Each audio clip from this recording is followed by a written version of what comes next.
Tonight, live from Roosevelt Raceway in Westbury, Long Island, New York, it's the aged horse and gelding pace with over $350,000 on the line.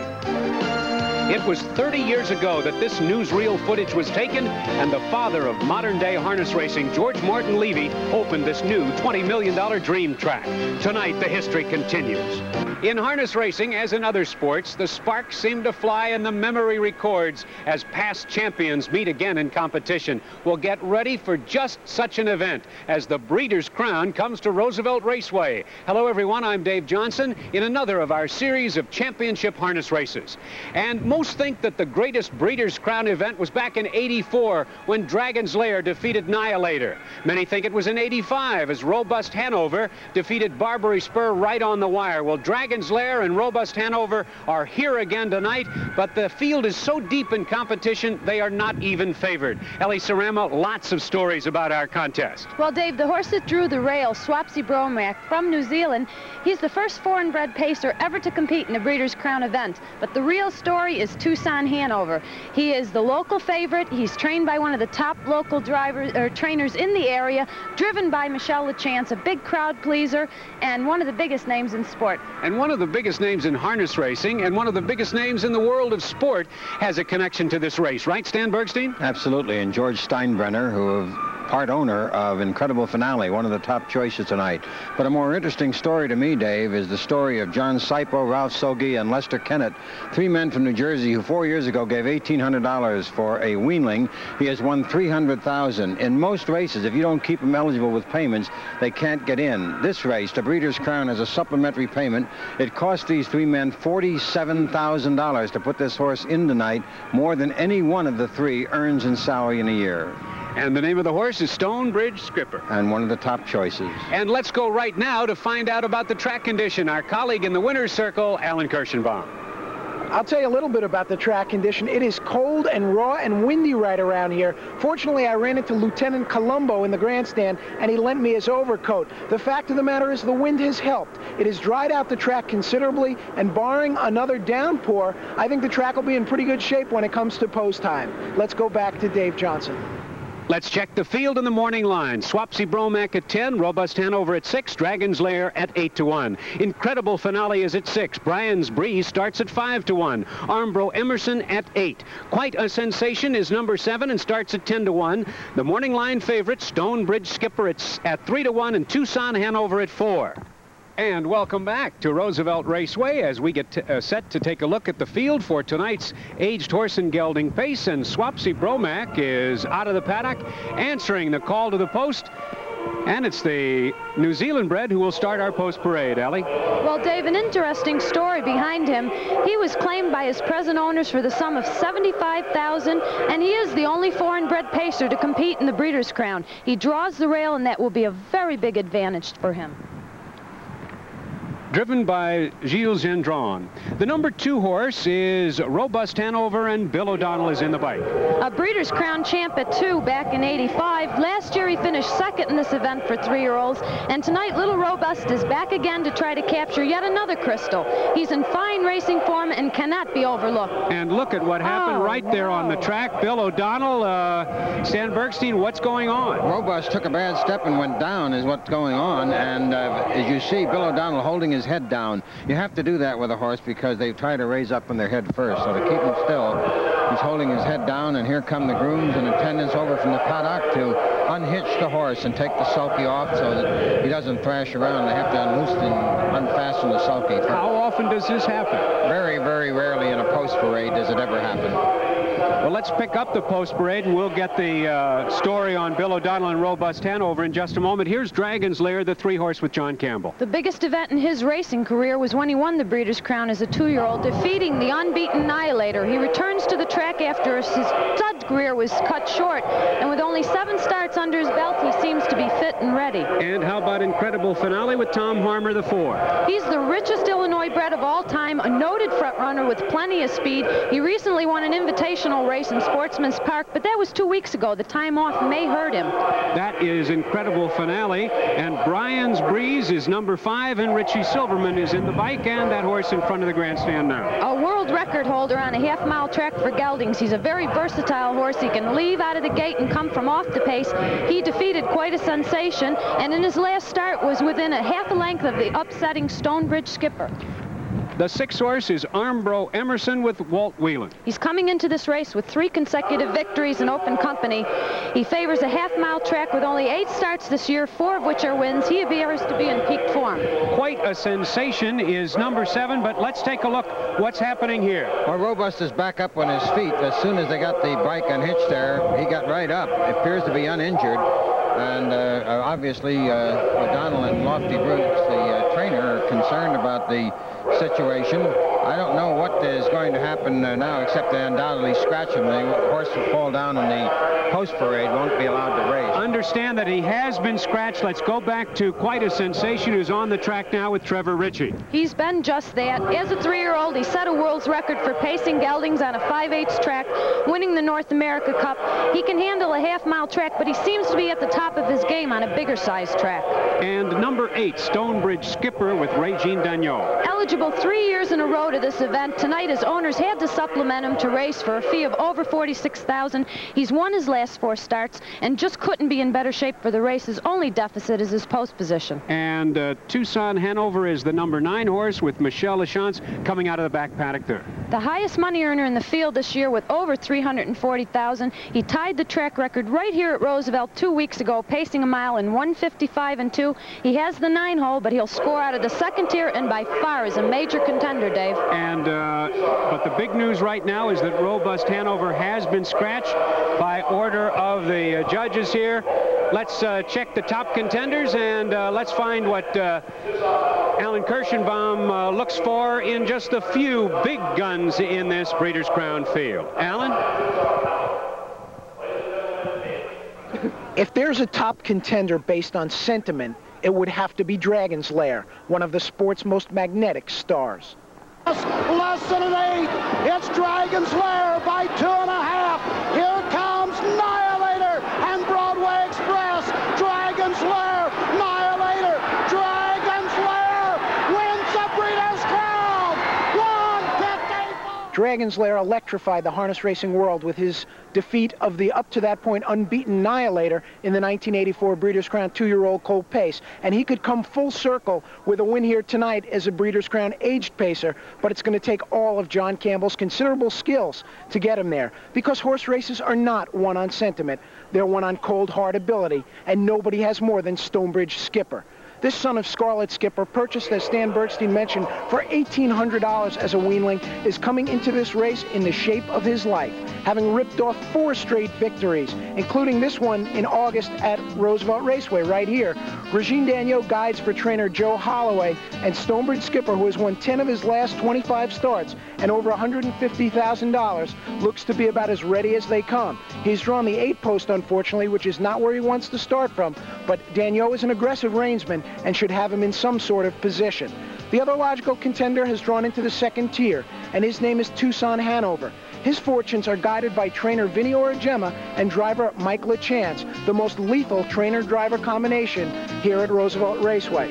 This race, however, was at Freehold in the Cornell Invitational, a race that annually attracts top free-for-allers, and you can see what a shambles Tucson Hanover is going to make of this field. Mike LaChance under not urging his horse at all, and the horse will lengthen out in full stride. I'm joined now by Vinny Origema, the trainer of Tucson Hanover, who has for a long time run one of the most prolific stables here at Roosevelt Raceway. Vinny, your horse has drawn the 9 post position from the 2nd tier. Do you feel this is an advantage or a disadvantage? I almost think it's a wash, Alan. You know, obviously we would like to have drawn the rail and in the 1st tier 1 or 2, but the one horse looks like on paper he can get out of the gate pretty good, and we'll be following close by behind him. So I'm not disappointed at all with the post position. There's There's been a lot of talk in the sporting world this year about the streak, that being Paul Molitor's long hitting streak for the Milwaukee Brewers. But we have another streak tonight. Vinny Origema has started 2 horses in Breeders' Crown competition, and both Division Street and Sam Shoe Bluegrass have won Breeders' Crowns. Do you think the streak will continue tonight? Well, I certainly hope so. We've been trying to point towards this particular race. It's a big edge to have the race right in our own backyard. We stable here all year round, and we were hoping that the horse could stay fresh and good all year so he could race in this race. And I think we're coming up to it in good shape, and I'd certainly like to add to that streak. Best of luck to Vinny Origema and Tucson Hanover. Let's go back to Dave Johnson. Current odds here in the Breeders' Crown.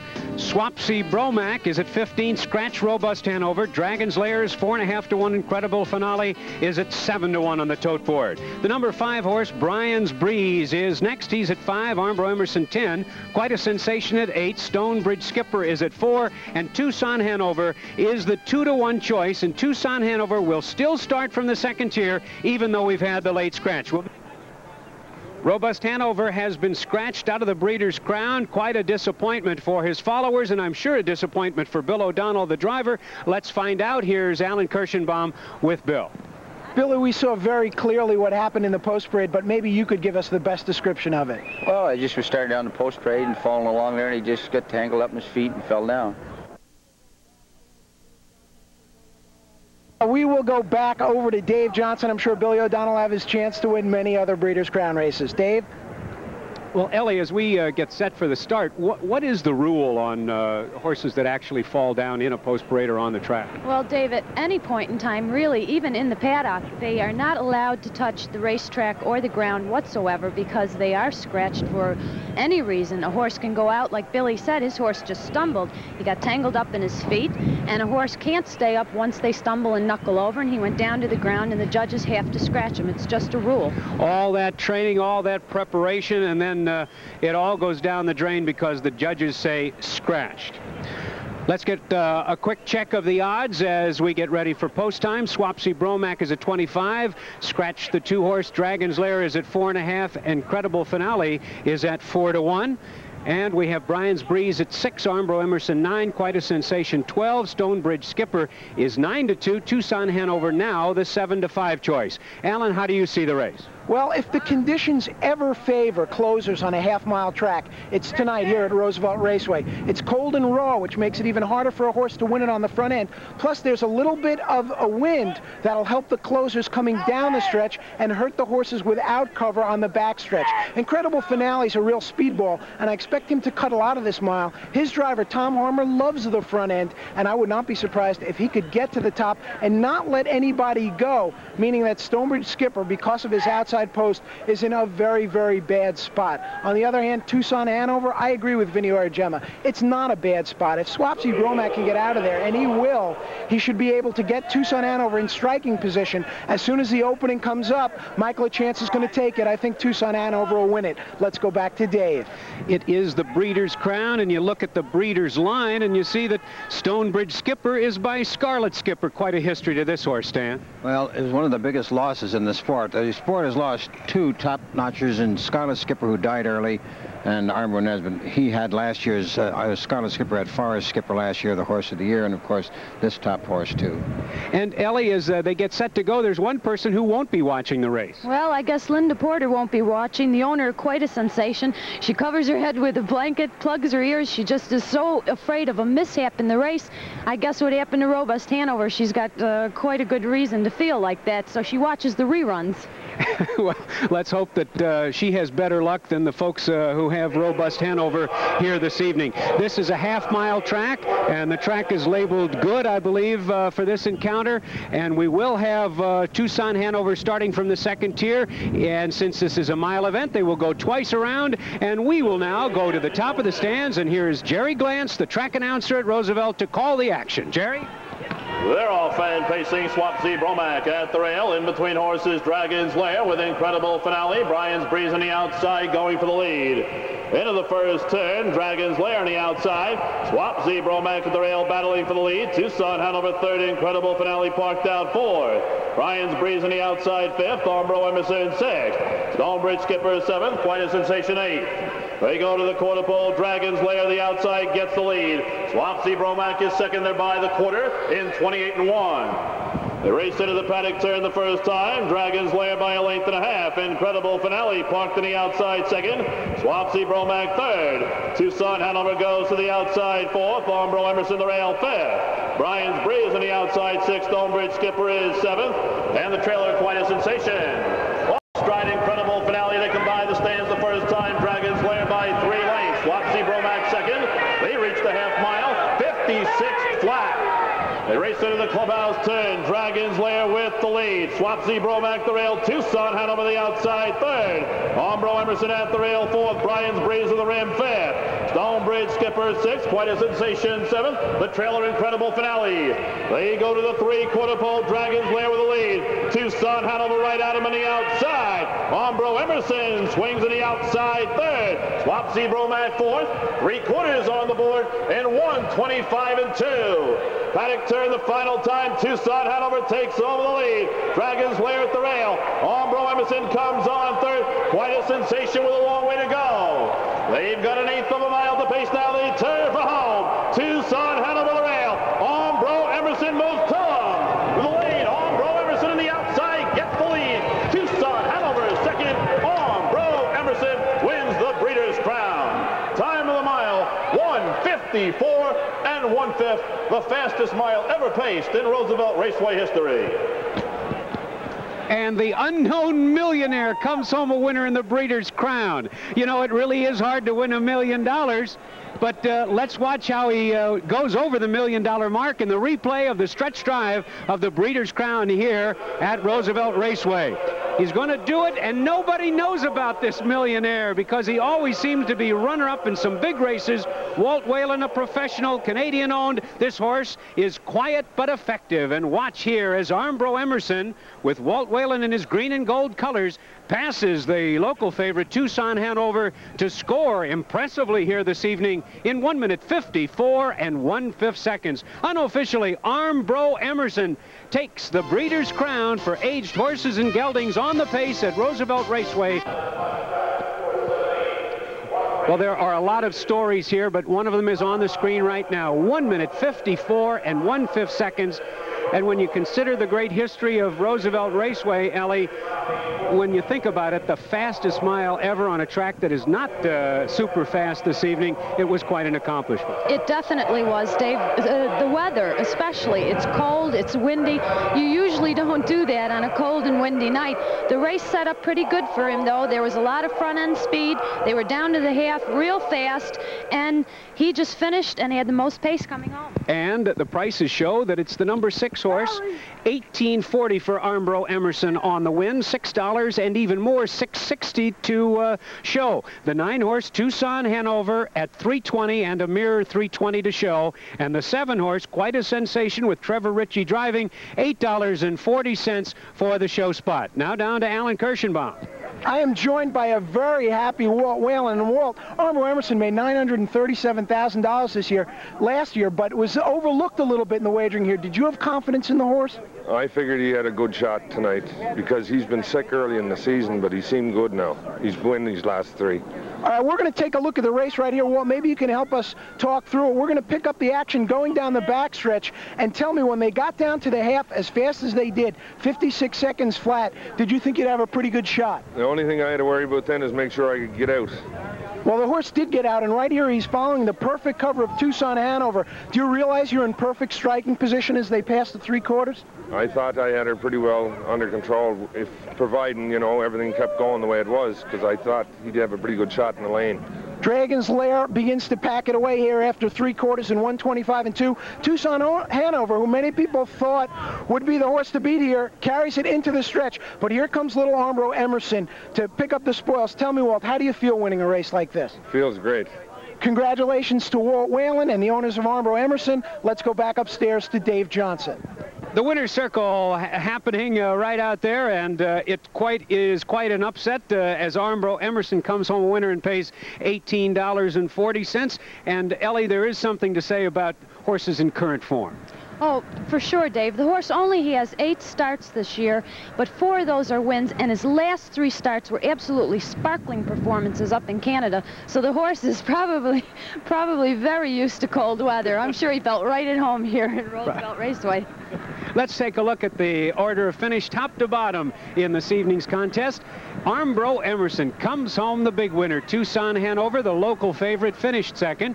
Quite a Sensation was third. Dragon's Lair finished fourth. Swapsy Bromac, the New Zealand bred, was fifth. Stonebridge Skipper finished in 6th position. Incredible Finale, who broke stride, finished 7th. Brian's Breeze was absolutely last under the wire. And, of course, the late scratch of Robust Hanover. And taking a look at the stretch drive, Stan, they aren't always in winning form. They aren't always in top form, are they? This horse came into the race tonight winning only $34,000 this year after winning $910,000 last year. But obviously he was fit and ready tonight, and one of the glories of it, his owners, the 4 owners that own this horse, a jeweler, a restaurateur, a home builder, and a business consultant. You can come from anywhere and own a good horse, one of the charms of the sport.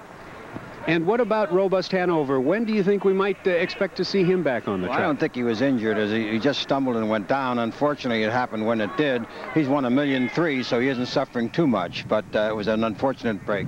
But Armbro Emerson, the night belongs to him at Roosevelt Raceway.